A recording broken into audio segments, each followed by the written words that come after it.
Question number 1 दूसरा numerical है, एक करा दे, एक और है। ये न्यूमेरिकल नंबर 5 है। रिज कौर द्वारा विवर्तन प्रतिरूप प्राप्त करने के लिए एक प्रयोग में स्लिट स्रोत लैम्डा बराबर 6000 एंगस्ट्रॉम तथा रिज कौर के बीच की दूरी 6 मीटर तथा रिज कौर और नेत्रका के बीच की दूरी 4 मीटर रखी गई है। प्रथम 3 उच्छिष्टों की स्थितियां तथा उनके बीच की दूरी ज्ञात करनी है।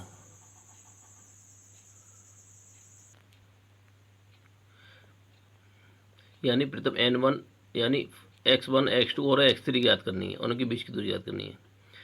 यदि स्लिट व रिज कौर के बीच की दूरी a तथा रिज कौर और नेत्रका के बीच की दूरी b हो तो n में उच्छिष्ट अथवा दीप्त फ्रिंज की स्थिति के जो फॉर्मूला है वो X N equal to root के अंदर ए बी ब्रैकेट में a प्लस बी और ब्रैकेट में 2n plus 1 lambda upon a।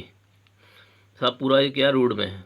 तो जहाँ दिया क्या है हमारे पास, देखिए तो a बराबर तो 60 सेंटीमीटर दे रखा है और b बराबर दे रखा है 4 मीटर। इसको सेंटीमीटर चेंज किया तो 400 सेंटीमीटर आ गया।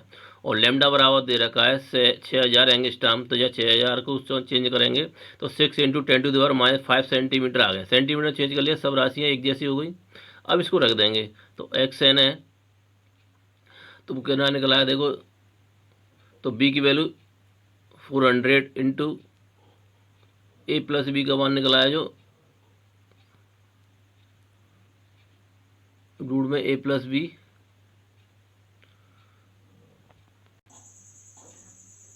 इसमें जो a की वैल्यू दे रखी है वो 6 मीटर दे रखी थी, तो उसको चेंज किया तो 600 सेंटीमीटर हो गई। इसमें ये 60 सेंटीमीटर दे रखी थी, तो इसमें थोड़ी गलती थी वो, तो मैंने सुधार दी है उसको। तो a की वैल्यू 600, b की वैल्यू 400 सेंटीमीटर और लैम्डा की वैल्यू 6 इंटू 10⁵ सेंटीमीटर, सारी सेंटीमीटर में आ गई। तो एक्स एन की जो वैल्यू 400 इंटू ए प्लस बी की वैल्यू दोनों सोल्व किया तो 1000 अपॉन में a की वैल्यू रख दी हमने 600 और 2n प्लस ऐसे रहेगा, लैम्डा की वैल्यू 6 इंटू 10⁵ सेंटीमीटर। इसको सॉल्व किया पूरा तो 0.2 रूट के अंदर 2n प्लस 1। प्रथम 3 उच्छिष्टों की यानी मैक्सिमम की स्थिति ज्ञात करने के लिए तो n बराबर 0 1 2 3 डॉट डॉट रखेंगे, यानी n बराबर 0 1 2 रखेंगे। तो प्रथम उच्छिष्ट के लिए तो x1 बराबर जो हमारा प्राप्त होगा 0.2 रूट के अंदर 2 इंटू 0 प्लस 1 0.2 सेंटीमीटर। द्वितीय उच्छिष्ट की स्थिति के लिए तो x2 बराबर 0.2 रूट के अंदर 2 इंटू 1 प्लस 1, तो यह है 0.2 रूट 3। तो इसको सॉल्व किया 0.346 सेंटीमीटर। तृतीय उच्छिष्ट की स्थिति के लिए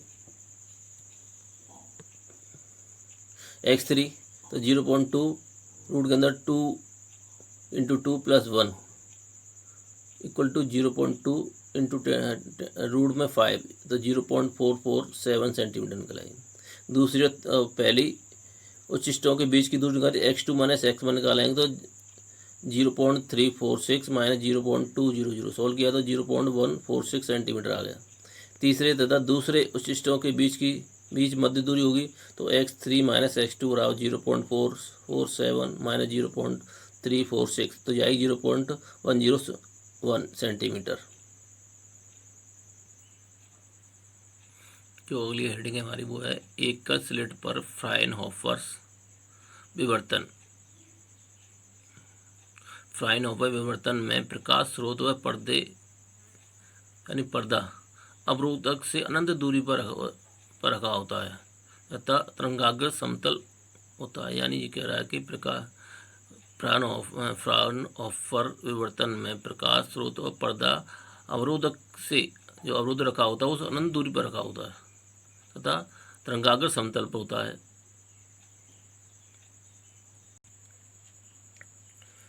माना एक स्लिट संकीर्ण स्लिट ए बी जिसकी चौड़ाई ई है कागज के तल के अविलंबवत रखी है। इस पर लैम्डा तरंग दैर्घ्य के एक वर्णी प्रकाश का एक समतल तरंगाग्र अविलंबवत आपतित होता है। यानी जब लैम्डा तरंग दैर्घ्य के एक वर्णी प्रकाश का एक समतल तरंगाग्र उसके अलावा अविलंबवत आपतित होता है, जहाँ यह विवर्तित होता है। विवर्तित प्रकाश को एक उत्तल लेंस द्वारा, यानी जो विवर्तित है उसको एक उत्तल लेंस द्वारा लेंस के फोकस तल में रखे गए पर्दे, चित्र में दिखाई दे रहा था, रखे गए पर्दे एम पर फोकस किया जाता है, यानी एम फोकस, उस पर क्या किया जाता है, उसको फोकस किया जाता है। जब स्लिट ए बी पर समतल तरंगाग्र आपतित होता है तब हम हाइगेंस के तरंग सिद्धांत के अनुसार ए बी का जो प्रत्येक बिंदु सभी दिशाओं में द्वितीयक तरंगिकाएँ भेजता है, तब भिन्न भिन्न दिशा में विवर्तित तरंगों की तीव्रता भिन्न भिन्न होती है। यानी भिन्न भिन्न दिशाओं में विवर्तित तरंगों की जो तीव्रता है वो क्या होगी, भिन्न भिन्न होगी। जो तरंगें सीधी निकल जाती हैं, यानी बिना विचलित हुए, उस चित्र में दिखाया जा रहा है, बिना सीधी निकल जाती हैं, वे लेंस द्वारा बिंदु ओ पर फोकस होकर प्रदीप्त उत्पन्न करती हैं तथा वे तरंगें जो थीटा कोण पर विवर्तित होती हैं, चित्र में दिखाई दे रहा है, जो कोण थीटा पर विवर्तित होती हैं,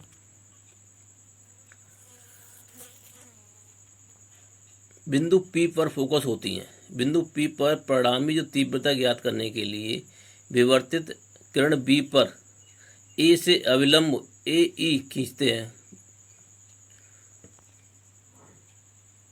हैं। AE विवर्तित तरंगाग्र होगा। A तथा B से निकलने वाली तरंगों के बीच पथांतर BE होगा। अतः थीटा कोण पर विवर्तित तरंगिकाओं के बीच पथांतर जो निकलेगा वो BE = AB sin थीटा, और AB की वैल्यू E दे रखी है तो क्या हो, E sin थीटा हो गया। इस प्रकार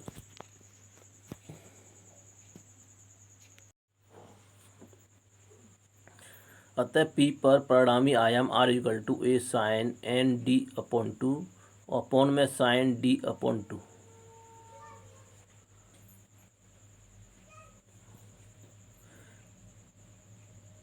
स्लिट के बराबर n भागों में विभक्त होने के कारण स्लिट से अनंत दूरी पर एक बिंदु P पर तरंगों का परिणामी आयाम जो होगा वो होगा R = A sin ND/2 upon sin D/2, जहाँ A क्या है, स्लिट के प्रत्येक भाग का आयाम है, और D का है क्रमिक स्लिटों के बीच क्या है, कलांतर है।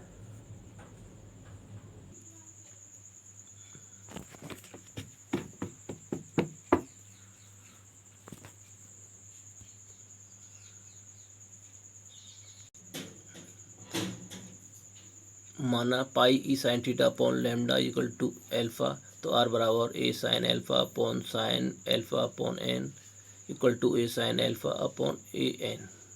अल्फा अपॉन n बहुत छोटा है, इसलिए R = n A sin alpha upon alpha रख देंगे इसको।